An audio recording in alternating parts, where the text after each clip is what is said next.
Yaman.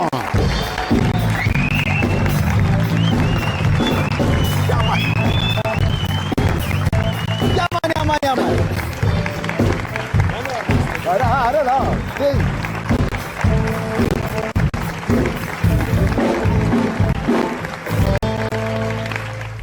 ሰይፉ ራጋ በፍጹም አይመጣ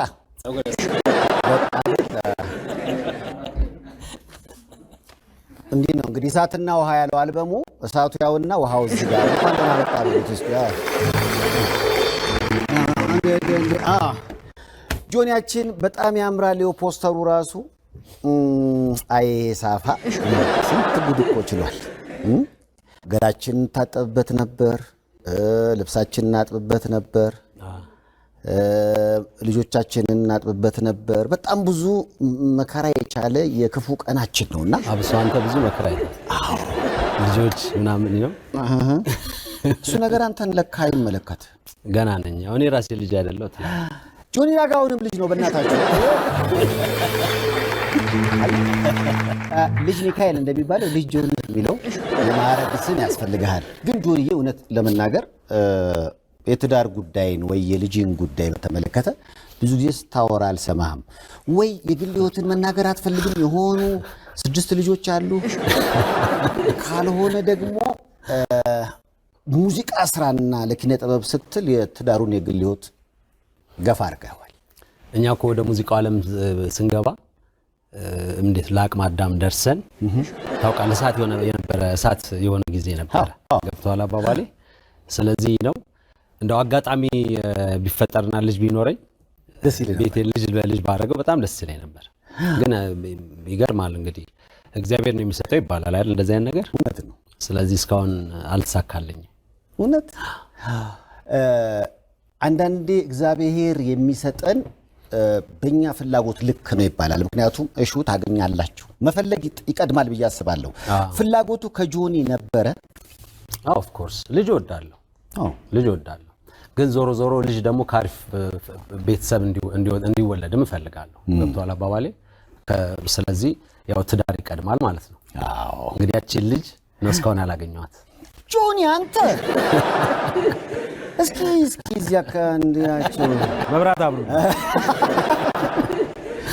ዋው እንዴ ግን አንዳንዴ ምን አለ መሰለ ምናልባት እየመረጥክ ከሆነ እድሜያችን እየሄደ ሲሄድ ወደ መመረጥ ነው የምንሄደው እና እሱስ ላይ ምን ያህል ነበር ያረከው ጥንቃቄ ዞሮ ከልብ መግባባት ለትዳር የተሰጠ ይመስለኛል ገብቷል አባባሌ ስለዚህ አሜን ገርልፍሬንድ ቢኖረኝም ምናልባት ለዛኛው ደረጃ ለመወሰን ከብዶን ይሆናል ማለት ነው አሜን ስለዚህ ብዙ ጊዜ ትዳር ከልብ መግባባት ጋር የሚመጣ ግን ሞከረህ ጫፍ የደረሰበት አጋጣሚ የከሸፉ ነገሮች ታሪክ አለ የለም አሰነፍም ነኝ ምናልባት አረተው ስለዚህ ጆኒ መቼ ነው የሚበረታው ወይም ደግሞ መቼ ነው ጎበዝ አሁንም እሱ እንግዲህ ለሚቀጥሉት 5 አመታት ፎከሴን ስቱዲዮ ማድረግ ፈልጋለሁ ከዛ በኋላ እንግዲህ ደግሞ ነው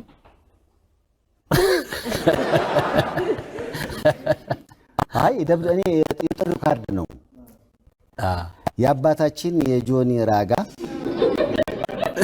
እና የልጃችን ጆኒ ራጋ እየተጠነቀቀ ያለው ነው ማለት እድሜም እየገፋ ሲሄድ ለሁሉም ነገር ያው ጊዜ ያለው ይባላልና እየገፋው አይደለም ግን ግፋኝ አረ ምንፋው እንዴ ይነሳል ግፋኝ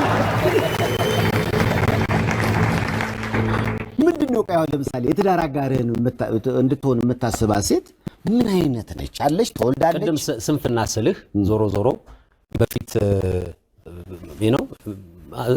መጀመሪያም ታስቀድማቸው ነገሮች ይኖራሉ ገብቷል ምናልባትም ልጅነትም ይሆናል ስለዚህ ማስቀድመው የነበረው ነገር ሌላ ነበር አንደርስታንድ አደረክ ከሞላ በኋላ ምናምን ከዛ ትዳር ምናምን የሆነ ስህል የምታስበው ስህል አለ ማለት ነው እሺ ገብቷል አባባል ስለዚህ ልጅነት ያንን እድሜ ምናልባት እንደዛ ሰፊ ነገርና ትልቅ ነገር በማሰብ ይሄን ነገር ሳላረገው ቆይቼ ይሆናል ግን ደግሞ ስትበስል የሚቀድመውን ታስቀድማለህ ስለዚህ እሱ ላይ ቅድም እንዳልከው ደግሞ የእግዚአብሔር ኃይልም ያስፈልጋል ማለት ነው አይደለ?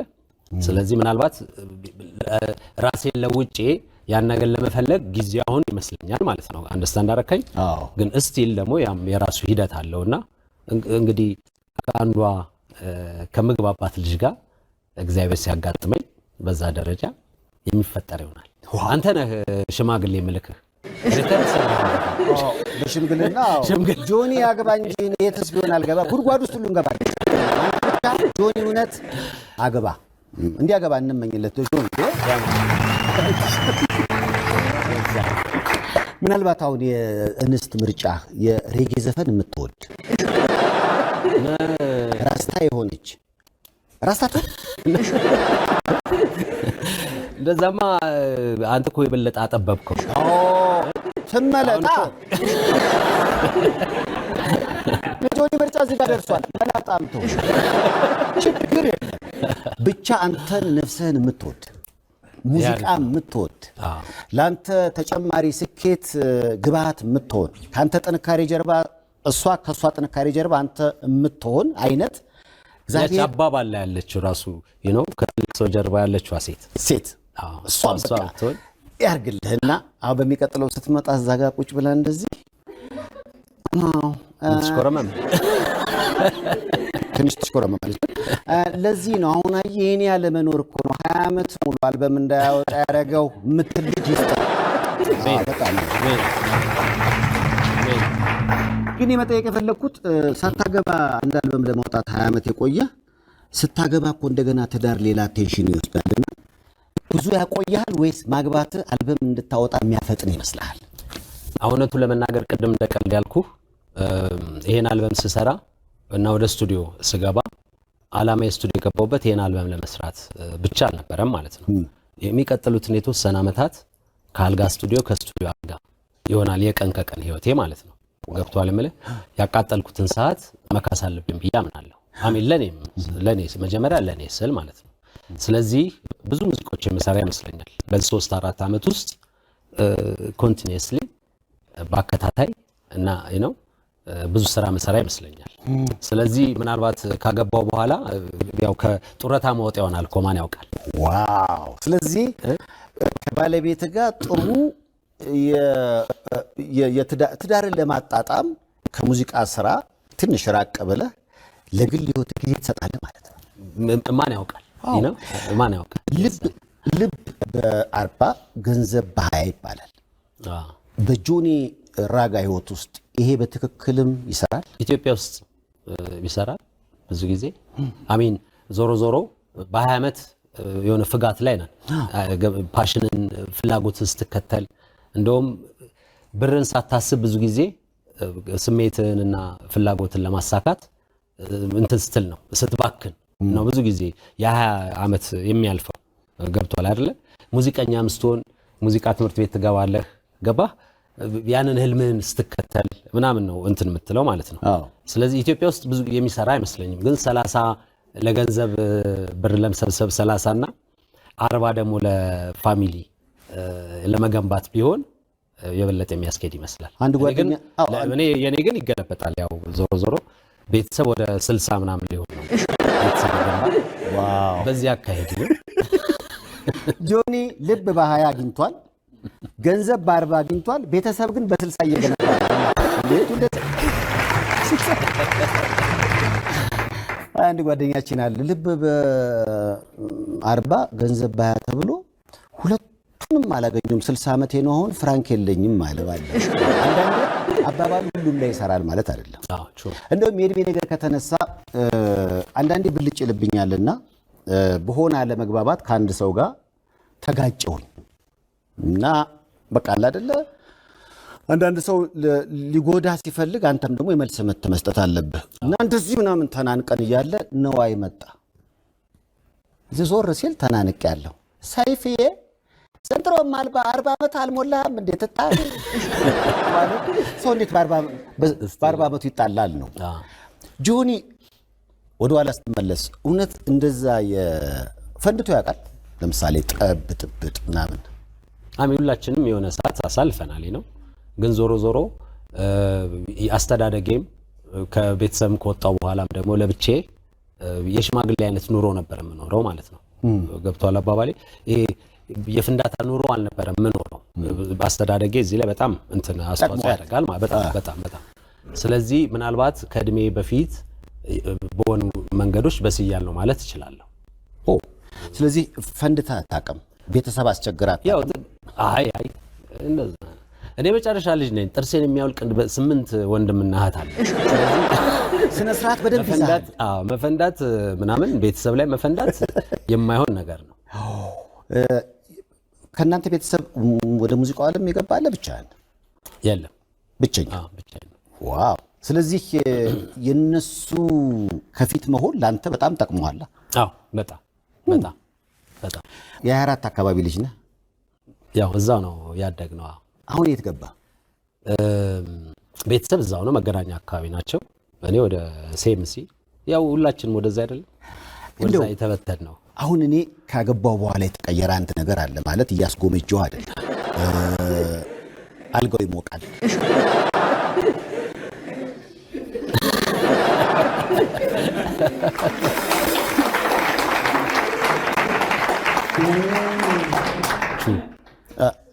አግብተህ ነበር እንዴ? እውነት ነው አልክ? ቢያንስ ብርዱ ይነግራል። እንደዚህ አይነት ነገሮች ቤት አንድ አይነት ህይወት ለአመታት አንድ አይነት ምሽት ለአመታት ማሳለፍ በራሱ ቦሪንግ አይሆንም? አይሰለችም? የሚል ለብቻ ሆነህ ማለት ነው። እኔ ትልቁን ነፃነቴን የማገኘው ለብቻዬ ስኖር ነው። ለብቻ መኖርን በጣም ወድ ሰው ነኝ። ጓደኞቼ ቤት አይመጡም። በጣም ሲሪየስ ነገር ከሌለ በስተቀር እኔም ብዙ አልወጣም ከቤት እና በጣም ብቻዬን መኖር በጣም ወዳለሁ። ስለዚህ ሰራተኛ ለምሳሌ ስቀጥር በትችልና እዛ መኖር እንኳን እፈልጋለሁ ብትል ፕሊስ ተመላላሹኝ ነው የምለው ማለት ነው። ብቻ ለመሆን ካለ ፍላጎት። ስለዚህ የለመድኩት እንደዛ ነው። ውሾች አሉኝ እና የሆነ በጣም የራሴ ነፃነት አለኝ። ገብቷል አባባሌ። ስለዚህ ቱርም ሳረግ ምንም እንደዚህ ብቻዬን በመሆኔ ሆድ አይበሰኝም። እንደዚህ አይነት ልምድ የለኝም። እንዳልኩ ደግሞ በጣም በወጣትነት እድሜ ነው ለብቻ የወጣሁት ማለት ነው። 19 ዓመቴ ምናምን 20 ዓመቴ ለብቻ መኖር ጀምሬያለሁ። ገባ አባባሌ። ስለዚህ ያንን ነፃነት በጣም ወደዋለሁ። በዛ ደረጃ እንትን አይደለም። ዋው! ምናልባት የአንዱ ምክንያት ሊሆን ይችላል ከግንኙነትም ያራቀ። ለምን ይሄን አሳልፎ መስጠት ለኔ በጣም ከባድ ነው። ስለዚህ በጣም የሚገርም ግንኙነት እንዳልኩ ልብ ለልብ እንደዛ አይነት ነገሮች እኮ ተፈጥረው ያውቃሉ ህይወቴ ላይ። ገብቷል አባባሌ። ስለዚህ ምናልባት ወደሚቀጥለው ደረጃ ይሄ ትዳር ወደምትለው ያን ነገር እንትን አላልነውም ይሆናል ማለት ነው። ገባ። ግን ለኔ ያ ነፃነት ትልቅ ነው። ያው እንግዲህ በጉትጎታ ኮሜዲያን ደረጀ ኃይሌን ያው እንዲያገባ አደረገን። የልጅ አባት ታላላቅ የሆኑ ወንደላጤዎችን እኮ ባለትዳር ሆኗል በዚህ ፕሮግራም በጉትጎታ። እኔ ራሱ አንጋፋ ወንደላጤ ነበርኩ። እኔም በግፊ ተነስቼ አግብቻለሁ። አብርሃም ወልዴም አገባ። አንተ ብቻ ነው ብቸኛ አንጋፋ ወንደላጤ። ጆኒ ራጋንም በግፊ እናስነሳዋለን። ያገባታው ያለ ነው ብሏል። በዚህ ፕሮግራም በዚያው ማለት ያው እንጎተጉታለን። ቀጣዩ አጀንዳችን የከተማችን አንጋፋ ወንደላጤ ጆኒ ራጋ ነውና በሚቀጥለው ሲመጣ ባለትዳር ሆኖ እንደሚመጣ ጎትጉተኝ ስላለ ነው። ተስፋ እናደርጋለን። ጆኒ በቀይ ሽብር ምክንያት አሁን ትንሽ ቃሉ ይከብዳል። አሁን የምታያቸው እነዚህ ሁሉ አያውቁትም። አዎ ቀይ ስህተት የሚል ፊልም አይተው ሊሆን ይችላል። ቀይ ማሊያ አርሰናል ሊያውቁ ይችላሉ። ቀይ ሽብርን ግን ትንሽ ራቅ ያለ ታሪክ ስለሆነ የምር በቀይ ሽብር ጊዜ ጆኒ ራጋ ተይዞ ነበረ። በቀይ ሽብር ጊዜ ማለት እኮ አልተወለድኩም አይደለም። ኬዙ ግን አየህ ተባራሪ ዜና ነው። ምንድነው የመጀመሪያው ቱር ሳረግ ፓስፖርት መጀመሪያ ሳወጣ ፕሮሰሱን ጨርሼ የፓስፖርት የማውጣቱን ሂደት ጨርሼ ትቀጠር የለ ፓስፖርት ለመውሰድ። ስለዚህ ፓስፖርት ልወስድ ሲሄድ ዮሐንስ በቀለ ስል ዮሐንስ በቀለ እዛ ጋር ተቀመጥ ተባልኩ። ከዛ አላውቅም ጩጬ ነኝ ምን እንደሆነ ምክንያቱ አላውቅም። ፖሊሶች መጡ። ዮሐንስ በቀለ መኪና ውስጥ ጫኑኝ። ከኢሚግሬሽን 5 ኪሎ የአቃቤ ሕጉ በኋላ ነው ያኔ እውቀቱ የለኝም። የአቃቤ ሕጉ ቢሮ ነው። እሺ የሆነ ትንሽ ህንፃ ነገር ነው። ሰፊ ግቢ ያለው እዛ ግቢ ሲያስገቡኝ ነፍሰው ሽማግሌዎች በየቦታው ቁጭ ብለዋል ምናምን ማለት ነው። እንግዲህ የሆነ ጊዜያዊ ማረፊያ ነገር ነው። እሺ ከዛ እኔም ገባው የሚያብራራልኝ ሰው የለም። ደግሞ ያ በጣም አስቸኳይ ጉዞ ነበረ፣ የመጀመሪያ ጉዞ ነበረ። በ2-3 ቀን ውስጥ ልንሄድ ነው ማለት ነው። ከዛ ቀን ሙሉ እዛው አልኩኝ። መጨረሻ ላይ የሥራ መዝጊያ ሰዓት ላይ አቃቤ ሕጉ ከነ ሹፍ እንትኖቻቸው ተከታዮቻቸው ሲወጡ ከነ አጃቢዎቻቸው ሲወጡ ያዩኛል። ምን ያ ሕፃን ልጅ ምናምን ብለው ይጠይቃሉ እንግዲህ እና ይጠሩኝና ምንድነው ለምንድነው የመጣው? ፓስፖርት ላውጣ ስል እንደዚህ መቼ የተወለድከው እንደዚህ ስል እንዴ ምን ሆናችኋል? አንድ ፍሬ ልጅ ተብዬ ከእንደገና ወስደውኝ እዛ በመነጋታው ፓስፖርት ይወስድ። ከቀይ ሽብር ጋር በተገናኘ ዮሐንስ በቀለ ይፈለግ ነበር። ስለዚህ የእሳቸውን ግን የሚያስቀው እዛ ጋር ያሉት ሰዎች ዮሐንስ በቀለ ነው ሲሉኝ ጩጬ ልጅ ነኝ ገባ እና እንዴት እነሱ ራሳቸው ማለት እንዴት ሊጠረጥሩ አልቻሉም? ስህተት እንደሆነ ሊገምቱ ይችሉ ነበር ነው ይገባ ነበርና ዋው በጣም የበለጠ የሚያስቀያ ነው። ከዛ ሄጄ ቀን ሙሉ መዋሌ ከጉዞ መስተጓጎል ጉዞ አልተስተጓጎልኩም። በበነጋታው አለቀልኝ። ጉዞ ተሳካ። ተመሳሳይ ስም አሁን ዮሐንስ በቀለም ባል የሆነ ሰው አለ እንግዲህ የሆነ ቦታ ይሄን ፕሮግራም ካየ እያለ ያለው ጆኒ ዮሐንስ በቀለ ተያዙ አልተያዙም። አሁን ከበኋላ ስትሄድ ያጋጥማል አንዴ ወጣ። ከታሪክ ጋር ሁሌ ግን ስታስታውሰው በጣም ያስቃል። ካለፈ በኋላ ያስቃል። መያዝ በዛ ምን ለደቂቃም ቢሆን እኮ ደግሞ ያ ሰዓት ታውቃለህ አይደል? በዛ ሰዓት ይሄ ኤግዛክትሊ የምነግርህ ሰዓት በዛ ሰዓት በተፈጠረው ወንጀል ምናምን የሞቱ ሰዎች ከየቦታው አስክሬናቸው የሚወጣበት እሳት ሰዓት ነበር ያ ሰዓት። ዋው ገባ አይደለ? ተገኘ አስበው ባልዋልክበት ነው ያልከው። ዮሐንስ በቀለ ያው እንግዲህ ጆኒ ራጋ የሚለው ስም እኮ የጠቀመ ይመስለኛል።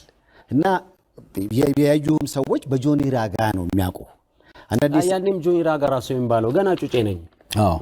የመጀመሪያው ቱር ነው የማወራ ከጋሽ ጋይንበት ቱር። ያ ቱር ገና ጩጬ ነኝ ገባ ገና ባንድ መጀመሪያ ነው። 19 ዓመት የጋሽ በቀለ ልጅ ለምን እንደሚፈልጉ አላውቅም። ካሁን በፊትም እንዲሁ መስከረም በቀለ የሚባል ኮሜዲያን መስከረም በቀለ ከአሜሪካ ሲመጣ እዚህ በሱ ስም የሚፈልግ በጣም ወንጀለኛ ሰው ነበርና 3 ቀን ኤርፖርት ታስሮ ነበር። ገርማ እንኳንም ሰይፉ በቀለ ነው።